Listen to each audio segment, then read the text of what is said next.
be turning to 1 Peter chapter 3. 1 Peter chapter 3. That's going to be the basis of our study this evening, 1 Peter chapter 3. Quickly, we'll review some stuff we've seen earlier in the book of 1 Peter, and then we'll get into chapter 3 here in just a moment. The book of 1 Peter is about being holy. We said the key verse is chapter 1, verses 15 and 16. But as he who called you is holy, you also be holy in all your conduct, because it is written, be holy, for I am holy. And so that's really what the entirety of this book is focused on. And so we divided it down in our outline into 4 sections. The first of those is just chapter 1. That's the call to be holy. So when you go to chapter 1 and you see what's in chapter 1, what he's telling us about is why it is we need to be holy. Right? So we're the elect of God. We have been born again to a living hope. And a number of things he lists in chapter 1. Then beginning in chapter 2, in verse 1, and going through chapter 3 and in verse 12, we're talking about living as holy. We'll come back to that in a second, but we're talking about living as holy. Then chapter 3, verse 13, so if we get through chapter 3 this morning, and when we're about halfway through the chapter, a little more, then we're going to change from living as holy to suffering for being holy in 3:13 to 4:19. And then chapter 5 is the final section, and that's the exhortations to those who are holy. We're getting ready for chapter 3. So if you've got your questions with you for chapter 3, let me note this real quick before I go to question 1. Questions for chapter 4 are not yet. I'll try to get those out for you tonight. If we get through chapter 3, if we don't, I'll try to get those out to you on Wednesday, as well as your outline for chapter 3, if you want that, is on the back table as well. And the first 3 questions to each chapter, if you pick up an outline when you come in for that chapter, the first 3, are particularly questions 2 and 3, can be answered by the outline. Question number 1, briefly summarize the chapter. Somebody comes to you and says, I'm wanting to study the book of 1 Peter, and I'm studying chapter 3. Tell me what it's about. Somebody asks you, in a sentence or two, what's chapter 3 dealing with?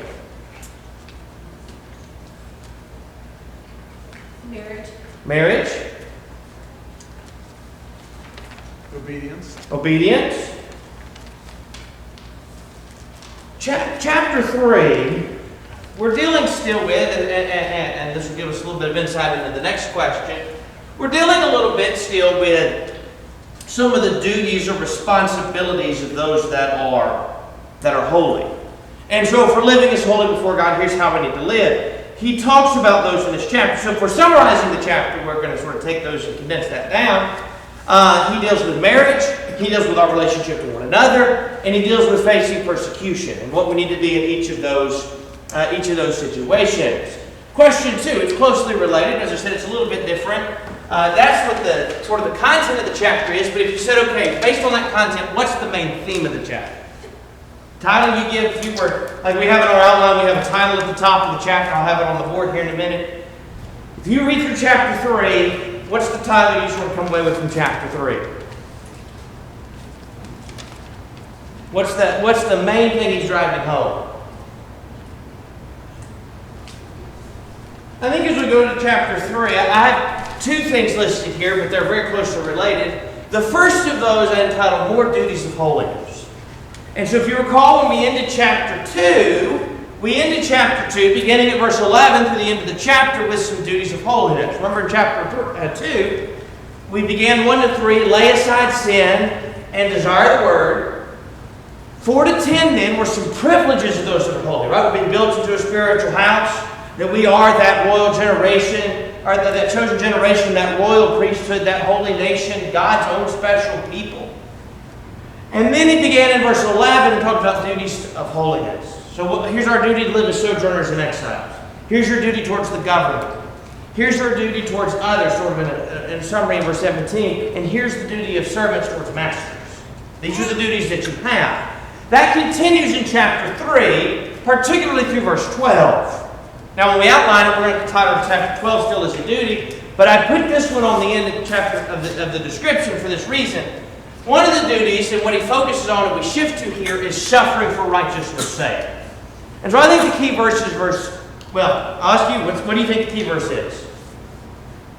Suffering, more duties of holiness than suffering for righteousness' sake. Verse 14. Verse 14, I think, is the key verse to the chapter. But even if you should suffer for righteousness' sake, you are blessed, and do not be afraid of their threats, nor be troubled.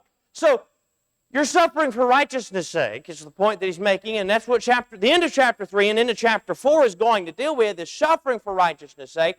And so, even if you suffer, you're blessed. But I think as he's tying that in, he's ended the previous section on duties by talking about not repaying evil for evil, but repaying evil with good.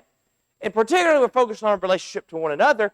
But even when those abuse and mistreat you, you treat them fairly. And if you suffer persecution, you endure that. If you're suffering for righteousness' sake, you're blessed. And so that's what he focuses on in verse 14. Yes? As we harmonize this with what Paul wrote to Timothy, he said, all who desire to live God in Christ Jesus shall or will suffer persecution. Actually, we could say, since you suffer. Because anyone that actually, even in our day and age, anyone that truly lives the life that Christ demands we live, you're inevitably going to run into some persecution. Obviously, in varying degrees, some places in the world people die for the sake of Christianity. It hadn't came to that here, but it says if we suffer. But as we bring in what Paul wrote to Timothy, we could say, since you suffer. You're right. And as you pointed out, it's different here than maybe in other places. The persecution we face is nothing like people may face in other places. There are places around this world where if you're trying to serve a God in Christ, that you could have your life taken from you or cast into prison. We don't have that. So far in our country, the most we suffer is some ridicule, maybe sort of viewed as an outcast. However, that is still a type of persecution, and we've got to endure that because we're doing so for righteousness' sake. Coming now into chapter 3. Chapter 3, more duties and suffering for righteousness' sake. I've got it listed here, if you've got your outline, as 3 duties. Duty number 1 is duties in the home. Duty number 2 is 8 to 12, that's towards each other. And then the section on suffering, we actually have some duties when suffering. We're going to suffer for righteousness' sake. Here's some duties or some things you need to do when you're suffering. And that's what he deals with in 13 through 22. Duties in the home. There are 2 sections of duties in the home that are dealt with here in 1 Peter chapter 3. The first of those is the duties of wives in 1 to 6. He really, some people have sort of, you may have heard somebody make the joke before about this section. You know, he sort of gave a lot more verses dedicated to wives than husbands, but he really only gave 2 responsibilities to wives in 6 verses. He just dealt in more detail with one of them. He gave the same number to men in verse 7. So the 2 things he deals with, first and foremost, are being submissive, and secondly, adorning oneself inward and not merely outward. And I'll suggest to you when we get to that in a minute in 3 to 6, that this section right here is because of this section right here. They're directly tied together, and we'll get to that more in a minute. But let's go ahead and deal with the first section. 1 and 2. Wives, likewise, be submissive to your own husbands, that even if some do not obey the word, they without a word may be won by the conduct of their wives, when they observe your chaste conduct accompanied by fear. Now, I'll get to some of our questions we have over this more in a minute, because we'll have the questions on the slide. But as we deal with 1 and 2, wives being submissive to your husbands, there's been some debate through the years about whether or not the submission is only tied to spiritual things. And that is, the wife needs to be submissive, but only when it comes to spiritual things. That doesn't fit with the Scriptures. First of all, in Ephesians, it would be talking about submissive in all things. But secondly, he tells her in verse 1, be submissive even if what? Some do not obey the word. If she's submitting to him when it came to spiritual things, she wouldn't be following him in the right direction. He doesn't obey the word. He's not living according to the will of God. So what he's saying to her is, you be submissive even if you have a husband that doesn't obey the truth. The end of verse 1, then they, without a word, may be won by the conduct of their wives. You've heard of preachers that say they've dealt with questions before where a woman, a Christian comes and says, my husband's not a Christian. What can I do to help him, to get him to obey the gospel and see his need to obey the gospel? And yet she misses half the services for reasons well within her control. She hasn't set much of an example, has she? I don't like to share stories often, but I'll share this one with you. I'll give you the quick abridged version of it. I've heard Donnie tell the story when I was working with him, that when he first went to El Bethel, it's been, I think, 30 years ago now, there was a woman there who was a Christian, but she wasn't always faithful in her attendance. And so he went and talked to her before, and then her husband wasn't a Christian, and he, kind of didn't say a whole lot, wouldn't listen, and kind of sort of grunted and was agitated when they were talked to. And she wouldn't come, and part of the reason she wouldn't come is he would tell her, if you stay home with me this Sunday, I'll go with you next Sunday. Then when next Sunday rolled around, guess what? He didn't go. And sometimes she didn't either. Finally, one day, she told him that I'm going to church. Regardless of what you say, you can make the choice to be lost in hell for all eternity, but I'm not going to follow you. You want to know where that man is today? He's been serving as an elder in the Lord's church for the last 10 years. Because that opened up a door to study. He studied, he obeyed the gospel, he raised faithful children, and for the last 10 years, he's been one of the elders there. My point is, when she started to say, you know what, I'm going to conduct myself how I need to conduct myself, what happened? It opened up a door. Well, what needs to be realized is that if a woman says, my husband's not a Christian, how can I reach him? Her conduct may do that. Verse 2, when they observe your chaste conduct accompanied by fear. Fear of who? Fear of God.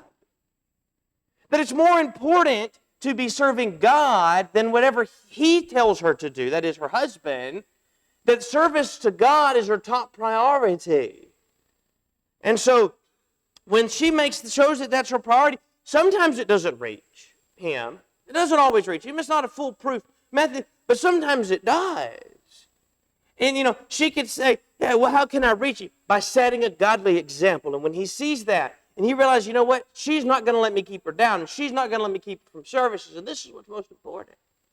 That can set an example that causes him to realize his need to obey the truth and eventually obey the truth. Yes? Well, she demonstrated the principle that Jesus taught about ways in Luke for one place. That she demonstrated that she loved God more than she did her husband, even her own life. And she also feared God, which is spoken in the Old Testament many times, reiterated in the New Testament. Revelation 21:8 says the coward is going to have the part laid in fire. Well, that doesn't mean that we're not to have that. We're not to be a coward. We're to fear God, reverential fear, and also fear of the wrath of God. But what cowardly then? That fearfulness, that's when we fear any man, and we disobey God because we fear anything man can do to us. So if I tweak what I do in service to God because I fear man, I'm not going to heaven.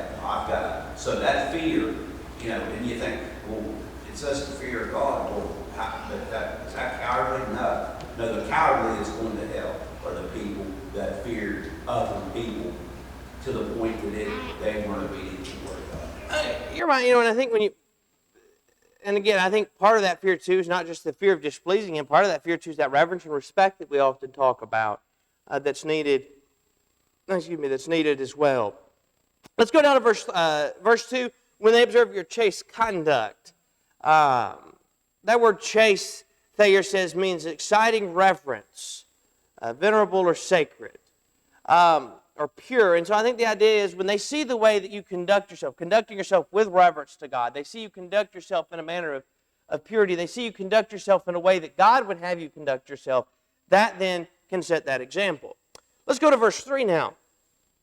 Verse 3, he talks about the adorning oneself inward. Do not let your adornment be merely outward, arranging the hair, wearing gold, or putting on fine apparel. Rather let it be the hidden person of the heart, with the incorruptible beauty of a gentle and quiet spirit, which is very precious in the sight of God.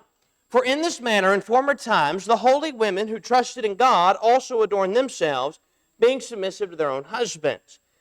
As Sarah obeyed Abraham, calling him Lord, whose daughters you are if you do good and are not afraid with any terror. I'm going to go ahead here and touch on a couple of these questions real quick. And then I'll come back to the outline so that we can touch on this here some more.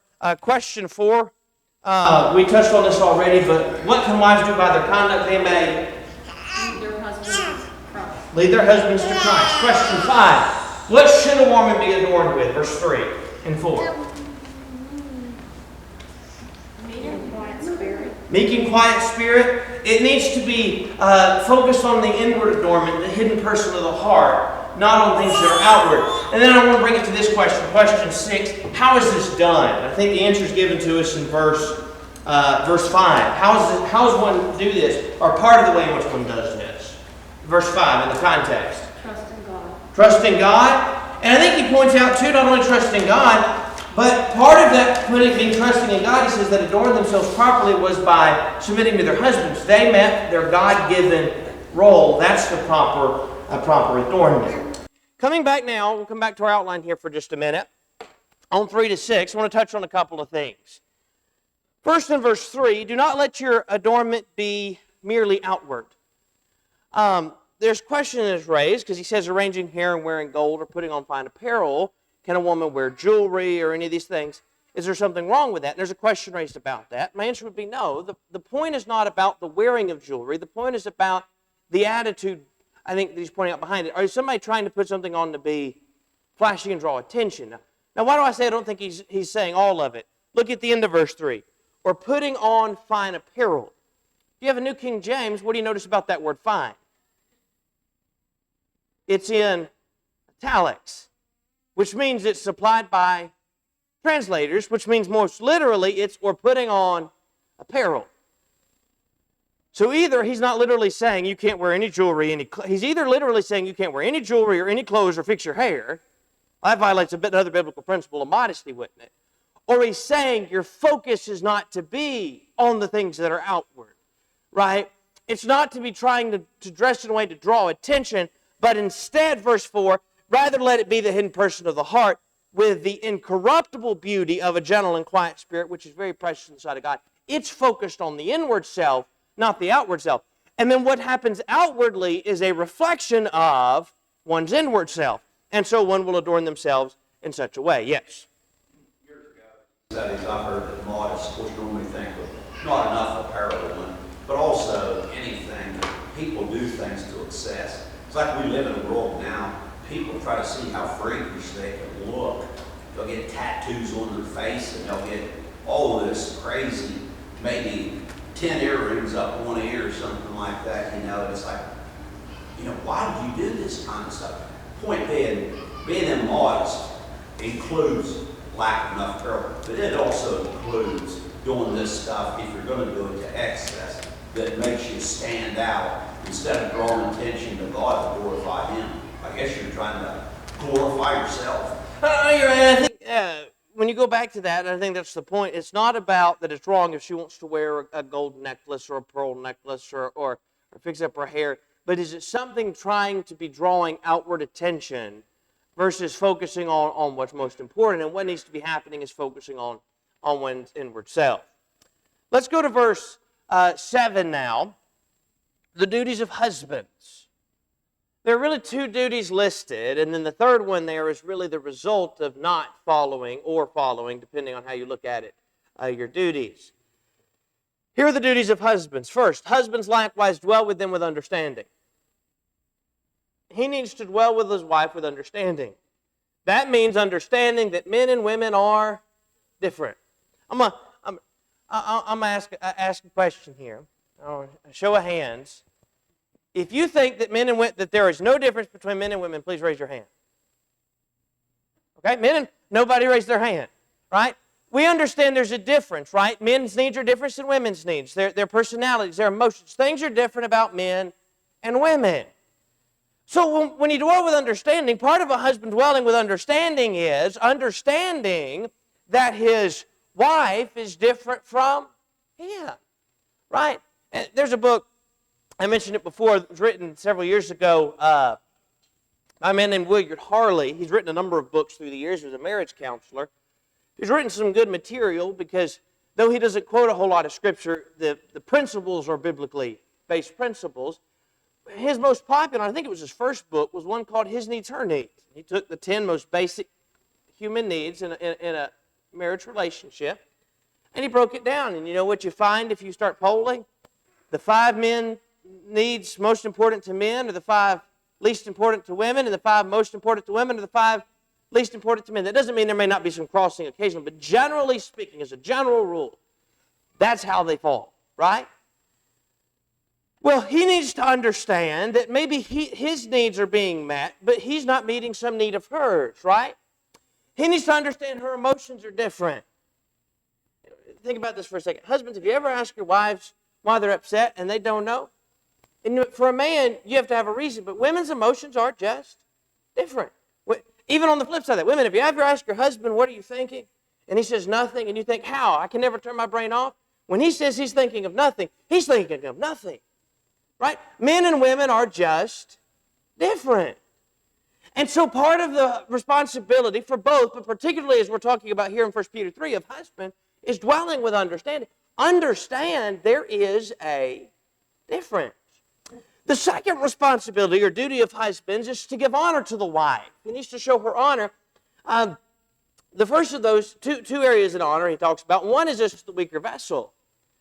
Not in the sense that she's any less important than he is, but the idea of the weaker vessel is he treats her more like a piece of fine china. And that is, if you have a Tupperware container, or maybe you have a glass cup, or maybe you got a plastic cup. Okay, let's say you have a plastic cup in your house, and somebody asks for that on the other side of the kitchen, you might toss that plastic cup to them. Why? Not really that fragile. You're going to have to throw, it's going to have to fall pretty hard. What if you were handing somebody a piece of fine china? Well, you're probably going to handle that with a lot more care. That's really the idea of treating her as the weaker vessel. It's not that she's any less than he is, but he's treating her as it differs, right, in a man and a woman, and he's treating her with that care and that love and respect. The second area in which he shows honor is as heirs together. And that is, while men and women are different, while he treats her as the weaker, while he gives honor to her as the weaker vessel, they are still both heirs together.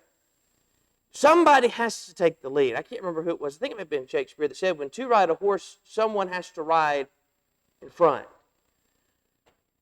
Somebody has to take the lead. God gave the role of leadership to the husband. That doesn't mean that he and the wife are not equal as people, right? He's just the leader. He's the head. They are both, though, heirs together of the grace of life. Both can have the reward of heaven. Both are should be working towards the same thing. And so he gives honor to her in that. Verse 3, the end of verse 7, then, the third thing, that your prayers may not be hindered. I mentioned this before. I think I've said it several times before. There's this, sometimes people make this statement, and they'll say about somebody, you know, he's a good Christian man, but he's a sorry husband or father. Or she's a good Christian woman, but a sorry wife or mother.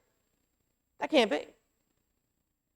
He says, and Peter does in verse 7 of 1 Peter chapter 3, to dwell with understanding, giving honor to the wife as to the weaker vessel, as to heirs together of the grace of life, that your prayers may not be hindered. What hinders prayers? Sin. Something that's going to separate us from God, right? And so if your prayers are hindered by it, you know what that tells me? How we are in the family relationship affects our spiritual life. And so a part of husbands need to dwell with understanding and give honor to the wife. By the way, not just husbands that their prayers may not be hindered, but wives need to be submissive and focus on the inward adornment, not outward, or their prayers can be hindered. If we're not what we need to be in the family relationship, it affects our spiritual life. Yes. You think about God made a woman to help me, and you think, well, that may be out of doing physical tasks. But when the husband and wife are both Christians, and they work together in a united purpose, and that means serving God, making heaven all good, well, that makes life a whole lot easier. Not that you can't do it, because what we studied earlier, it could be a wife that's trying to win her husband, or it could be a husband that's doing the right thing, trying to win his wife. But anyway, But when they have that unity of purpose, that sure smooths the road out there. You're right. Life is hard enough to get through anyway, but it's a lot easier when somebody's there with you. Whether in the husband-wife relationship, particularly as we're focusing, that's the closest relationship you'll have on earth.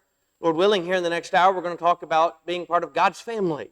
And it makes it easier when we can gather together like this with those of a like precious faith and those to lead. But you're right, in particular in the husband-wife relationship, when you're working towards the same goal, that makes life easier. Question number 7. Question number 7. How are husbands to conduct themselves? What 2 things particularly are mentioned? He needs to dwell with understanding, and he needs to give honor. And so that's really what we're focused on the conduct of husbands, is he dwells with understanding and he gives honor. We've just got a few minutes left. This should be 8 through 12, not 8 through 9, but 8 through 12, duties towards each other. When we get to these lists of duties towards each other, the first thing that is done is a list of those. There's 7 of them in verses 8 through 9, and we'll read that and touch on those here quickly.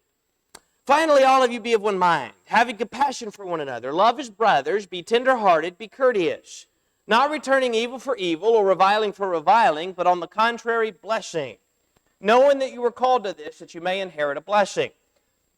And so as you go through here, this list of duties, he says, first and foremost, you need to be of one mind. There needs to be unity in thought among brethren.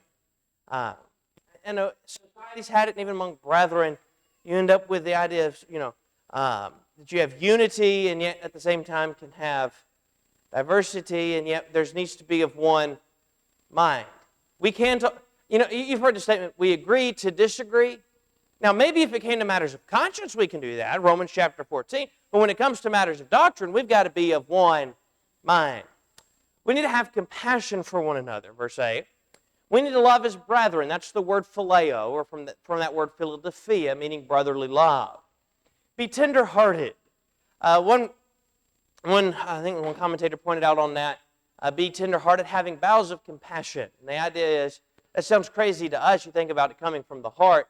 But to the Greeks, they thought that compassion came actually from the stomach or the bowels. And so the idea of that Greek word was literally to have bowels of compassion, which is just saying they need to be a person of compassion, or somebody that's tender-hearted. They need to be somebody that cares. We need to be courteous, verse 8, not returning, it should be verse 9, evil for evil, but instead blessing, verse 9.